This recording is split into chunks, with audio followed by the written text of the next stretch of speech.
At the top of the show today, we talked about the myth of bipartisanship, the futility of Democrats, including the president, wasting time trying to persuade Republicans to go along with them on policies that are good for the country. It totally makes sense in the abstract. If people can agree on what needs to be done to solve the country's problems, then those policies, even if they're big policies, should get votes from everyone who's in agreement. In the abstract, that's how it works. In Washington, that is not at all how it works. Republicans proposed a deficit commission. President Obama endorsed the idea, so then Republicans decided they're against it. Republicans proposed pay-as-you-go rules for budgeting. President Obama endorsed the idea, then Republicans decided they were against it too. Republicans who voted for the bank bailout are now criticizing President Obama for that same bank bailout. Republicans supported President Bush's policy of trying terrorism suspects in U.S. courts. Now that President Obama is implementing that same policy, they've decided they're against that now, too. Republicans supported a cap-and-trade policy against global warming. Now that President Obama is trying to pass that same policy, Republicans have decided, say it with me now, they're against that, too. Seeing the pattern here? What Republicans are doing on policy is no longer interesting. It is so thoroughly, unrelentingly, consistently predictable that anyone who thinks it's an open question as to what Republicans are going to do about the next legislation that's proposed just is not paying attention. Let me be emphatic here. Let me be emphatic about one particular example, the stimulus. The stimulus passed despite every single Republican in the House voting no on it. Everyone. Since then, the consensus among economists is that the stimulus has worked, even though it's maybe been too small. The consensus among Republicans is that it's been a horrible giant thing that hasn't done anything good at all. I think everybody would agree now that the stimulus hasn't worked. An $800 billion pork-laden stimulus bill that was supposed to create jobs. With a stimulus package that has been done so well, we now have 10.2% unemployment. The vaunted Democratic stimulus bill has failed to stimulate anything other than a few federal bureaucrats. Many warned, as did I, that the stimulus would amount to a mountain of wasted money. Can you tell me where the stimulus money is? The $787 billion stimulus package only stimulated more welfare. We're united in imposing the massive waste-filled stimulus, or as I prefer to call it, stimulus bill. If there's one thing that Republicans agree on now, it's that the stimulus is a bad policy. It's a bad idea that does bad things. It's a bad president's bad way of making a bad economy more bad because he's bad. Stimulus bad.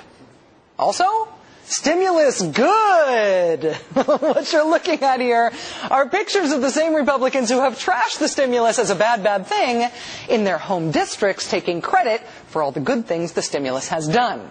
That's Bobby Jindal there, governor of Louisiana, who has railed against the stimulus, then gone around the state handing out big fake checks with his own name on them as if the money came from him instead of from the stimulus that he's been railing against. Then there's Congressman Phil Gingrey of Georgia. That's him getting all Publishers Clearinghouse with a giant check for funds that he voted against, and then criticized as worse than worthless. He called the money in that check he's holding a boondoggle, and a dismal failure. And it's not just a couple of these guys who have been caught like this either. Republican John Mica of Florida trashed the stimulus, voted no, then praised its effect in his home district as helping improve one of our key economic generators. Republican Frank Wolf of Virginia trashed the stimulus, voted no, then praised its effect in his home district by saying, we could use that money desperately. There are a lot of things up here that money could be used for. Republican Bill Schuster of Pennsylvania trashed the stimulus, voted no, then praised its effect in his home state by attending the groundbreaking of a sewage treatment plant that it funded and praising the jobs that it would create in his district. Republican Senator Kay Bailey Hutchison of Texas trashed the stimulus, voted no, then praised its effect in her home state by saying this funding will spur growth in Texas communities. Republican Senator Richard Burr of North Carolina trashed the stimulus, voted no, then praised its effect in his home district as a great thing for this county. We're not accustomed to federal dollars in that magnitude finding their way to North Carolina. Republican Senator Kit Bond of Missouri trashed the stimulus, voted no, and then praised its effect in his home district by saying it would create jobs and ultimately spur economic opportunities. Republican Joe Wilson of South Carolina, remember him, the "you lie" guy? He trashed the stimulus, voted no, then praised its effect in his home district by saying it would provide jobs and investment in one of the poorer sections of that district.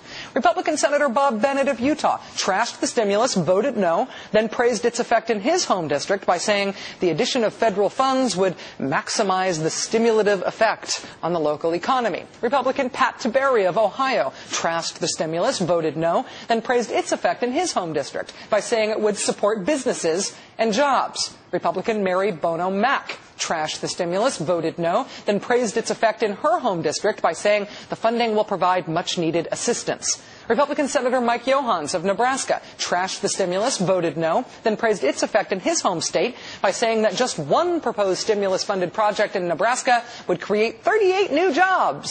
Republican Senator Lamar Alexander of Tennessee trashed the stimulus, voted no, then praised its effect in his home state by highlighting a project he says would create over 200 jobs in the first year and at least another 40 new jobs in the following years. Republican John Linder of Georgia trashed the stimulus, voted no, then praised its effect in his home district by saying the employment opportunities created by this program would be quickly utilized. Republican Mike Castle of Delaware trashed the stimulus, voted no, then praised its effect in his home district by sending out press releases touting how imperative those funds were. Do you want to see Mike Castle of Delaware handing out one of those giant checks? Yeah, as if he hadn't actually voted to kill the money that's in that check. Mike Castle's running for senator from Delaware now, presumably on the platform of being a giant hypocrite. Republican Eric Cantor not only trashed the stimulus and voted no on it, he coordinated the feat of having all House Republicans vote against it. Then he held a job fair in his home district at which nearly half of the companies who were at the job fair, because they were in a position to hire, had received stimulus funds. Even John Boehner, leader of the House Republicans, who has led the trashing of the stimulus and voted no on it, and who bragged so enthusiastically on Republicans in the House all voting against it, when it came to his home district, John Boehner praised the federal funding for shovel-ready projects that will create much-needed jobs. Republican Senator Jim Inhofe of denying global warming fame, he trashed the stimulus, voted no, then praised its effect in his home state by saying it would help spur additional economic growth. Republican Jack Kingston of Georgia trashed the stimulus, voted no, then praised its effect in his home district by saying these funds should help save or create local jobs. Republican John Carter of Texas trashed the stimulus, voted no, then praised its effect in his home district by saying it was a victory for the economy in central Texas. Republican Glenn Thompson of Pennsylvania trashed the stimulus, voted no, then praised its effect in his home district by saying it would be great for employment in the area. Shall I go on? I could. I could keep going till the top of the hour and beyond. But you get the idea, right? This stuff isn't secret. The conservative newspaper, The Washington Times, had a big feature on this today. Politico has reported on it as well, calling what the Republicans are doing here a cash and trash strategy. The blog Think Progress has done yeoman's work tallying up all the Republicans who have done this and posting pictures of them handing out the giant checks representing funds that these politicians voted against, even though they're now taking credit for handing it over.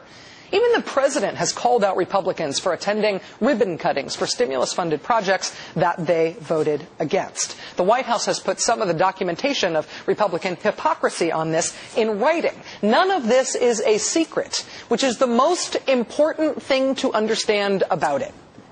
Republicans right now do not care about policy, by which I mean they will not vote for things that even they admit are good policies.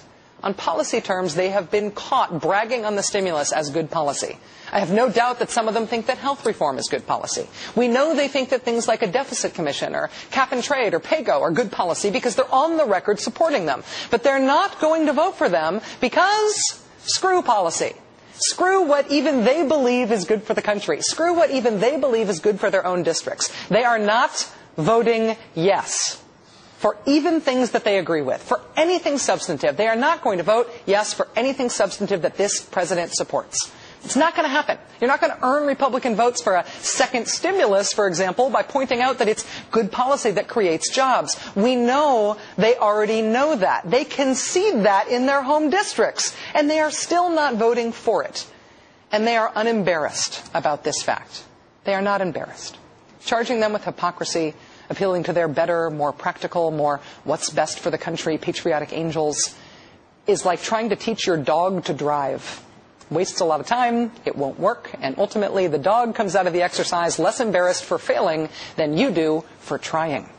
Grow up, Democrats. Face the music. Do it alone. You're the majority. Kill the filibuster if they won't let you use that majority. The country needs you to.